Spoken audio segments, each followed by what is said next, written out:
Hi everyone, welcome back to my channel. Today I am doing a video on three games: King's Gold, Rings Up and Tip Tap. These are essentially for ages 8 plus, but I have found that they can be used with children as young as 4 as well. You could play a simpler version of the game with them.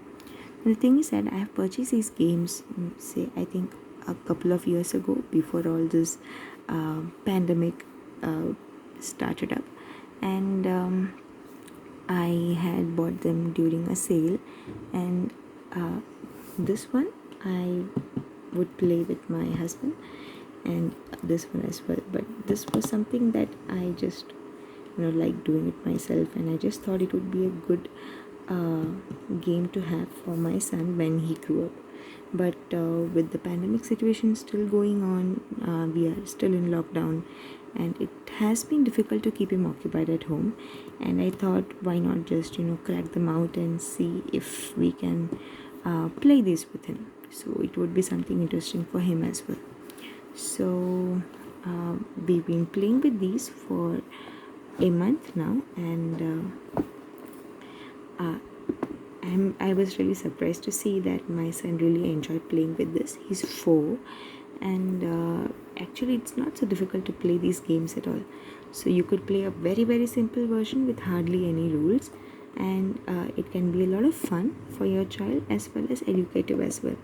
So we have King's Gold, Rings Up and Tip Tap, and let's get started. So the first one I'm showing you is the best out of the three. This is the one that we've enjoyed playing the most.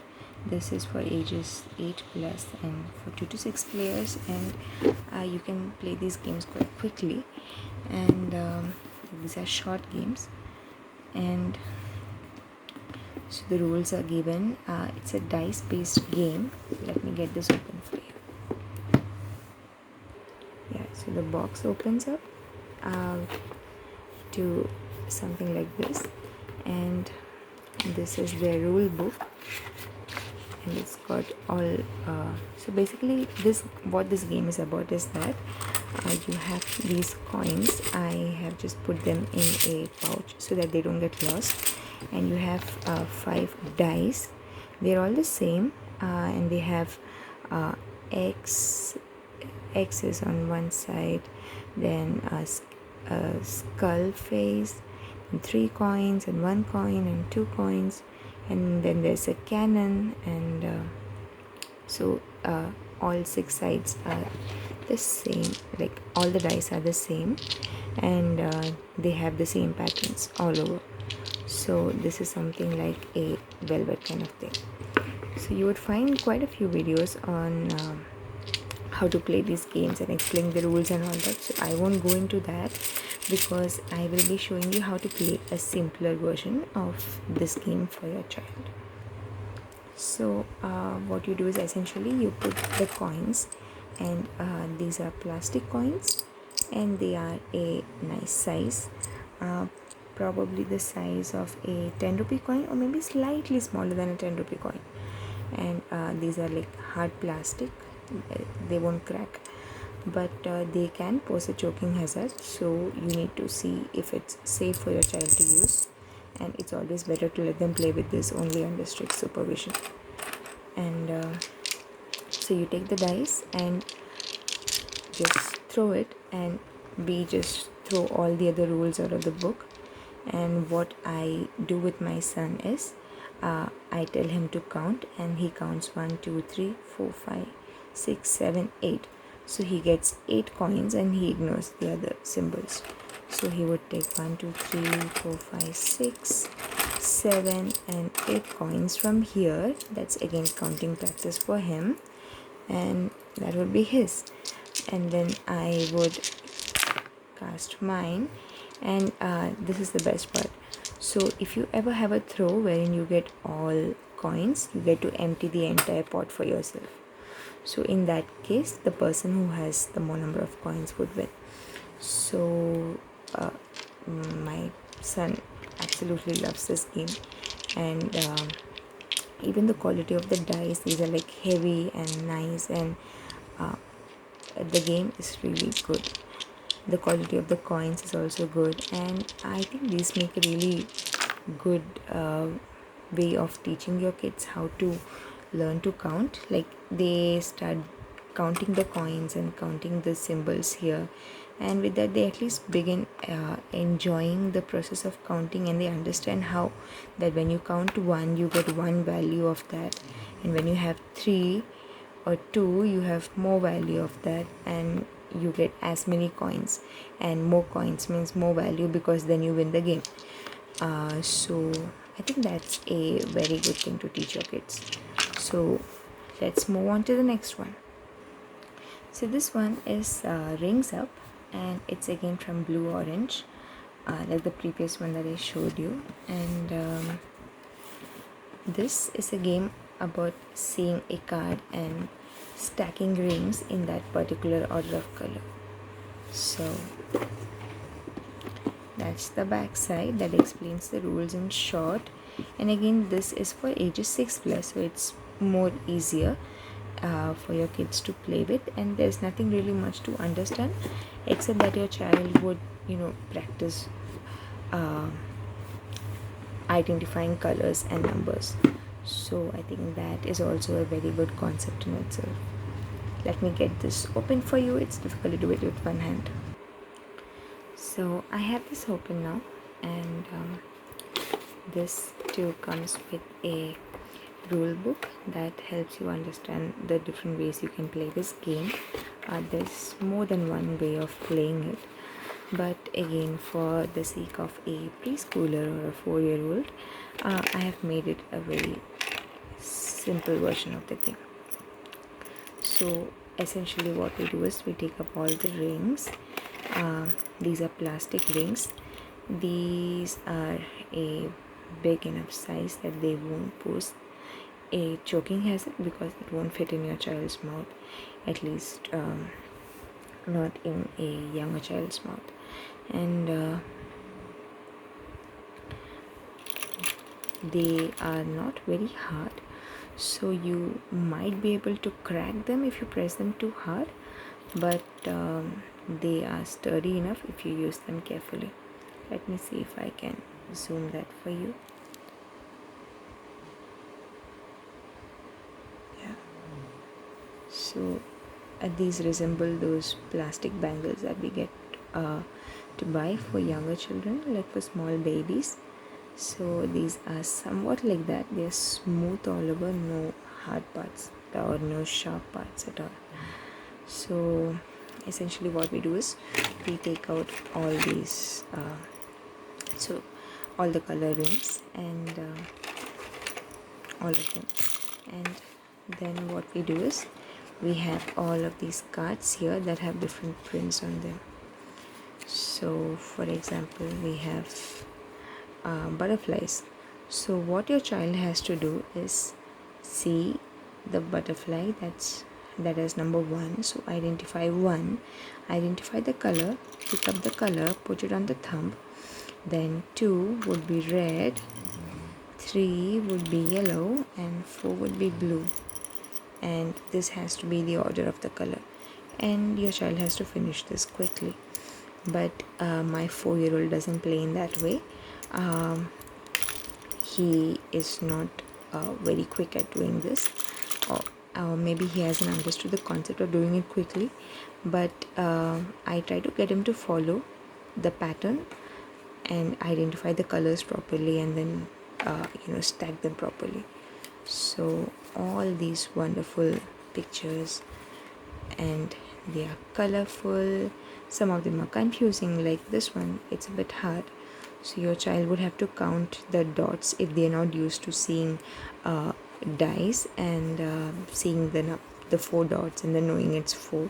So if they're not used to reading it in that way, it would take them time to count the dots and then identify it properly.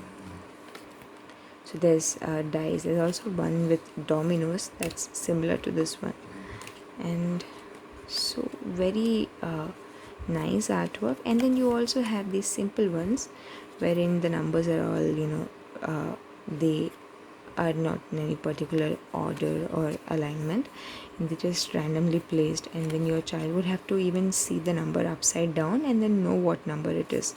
So I think playing this over and over, you don't have to do all the cards in a day, but doing say 3 or 4 cards a day, I think that is also enough practice for your child to get used to the idea of seeing numbers, at least the basic numbers, and seeing the basic colors, and then developing that thought process of identifying the sequence and placing it in a sequence and trying to match the sequence given there.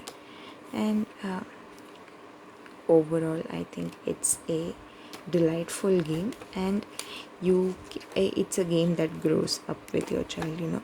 Your child can play this game when your child is 6 years old, when your child is 8 years old, and you could even play it when they are much older, with the entire family there.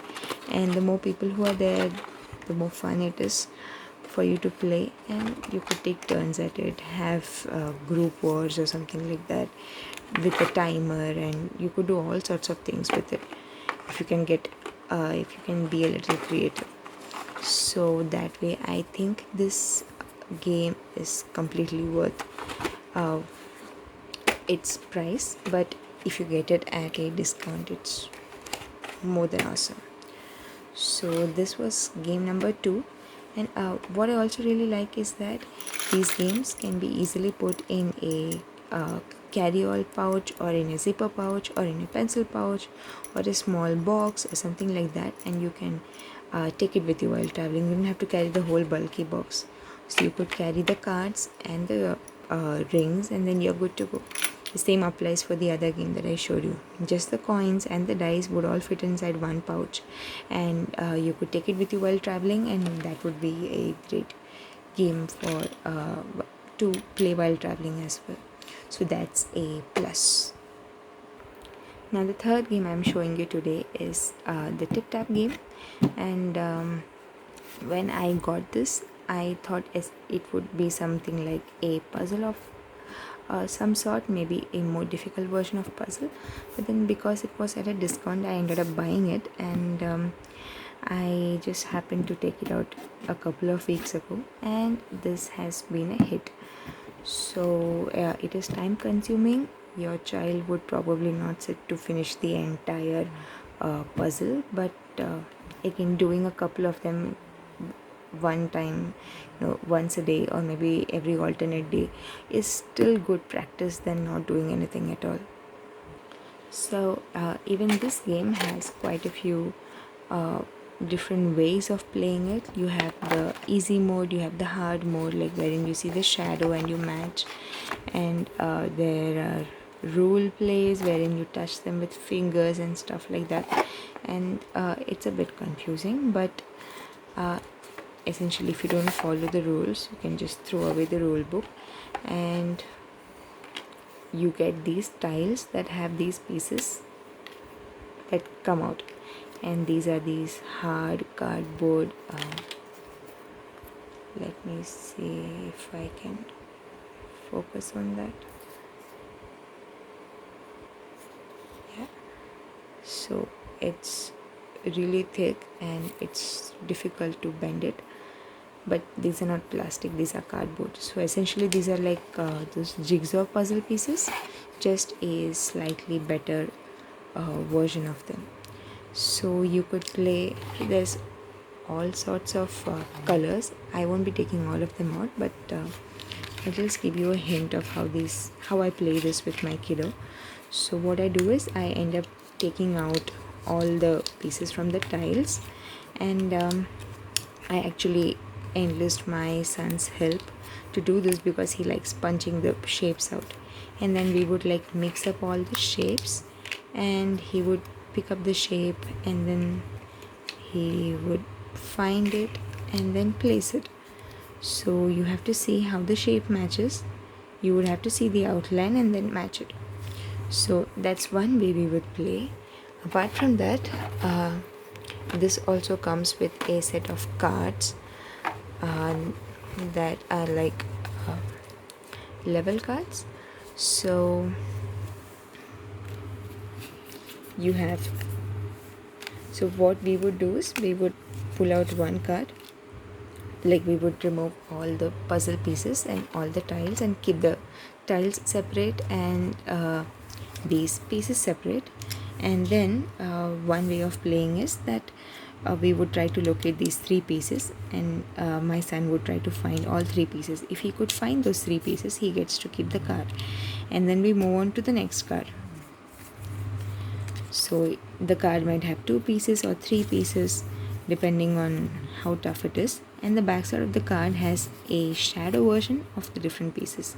So we haven't played in this mode yet because the shadow version is difficult to find and match, because it's not easy for a younger kid. Like even the adults have to really pay attention and to try and find them. So we play the simpler version, that is like finding the pieces on the cards, and the other one is finding the pieces and then placing them on their punch out tiles or their stencils or frames or whatever it is that you call them. And so you put them back in their tiles and then you can store them back again.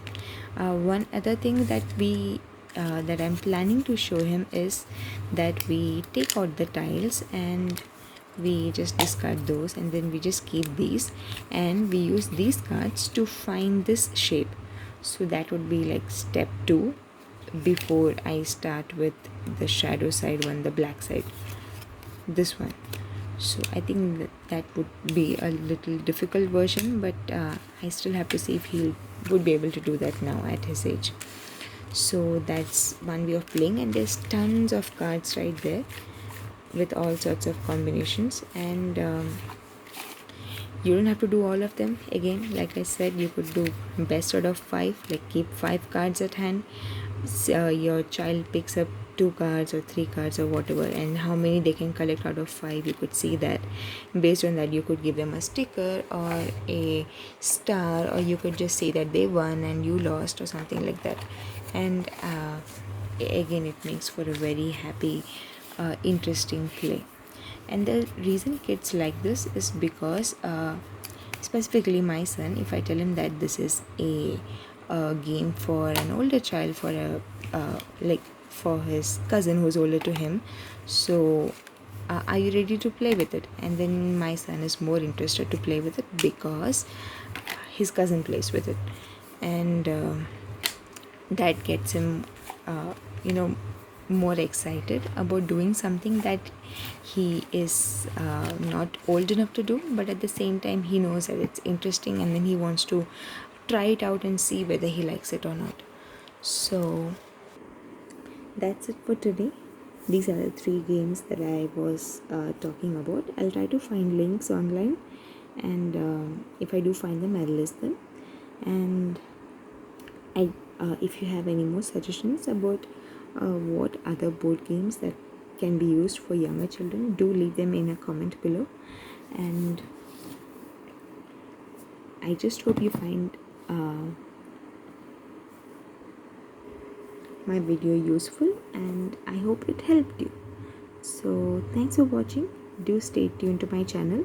I will be doing a couple more videos about some other games or that are more of an adult game, like a grown-up game, like Scrabbles and bananagrams, and those sorts of games that are for older children and for grown-ups. But I have also been using them to play with my son, so I will be doing a video on that as well. So do stay tuned to my channel, and don't forget to click on like, and do share my videos with others. Thanks for watching. Bye bye.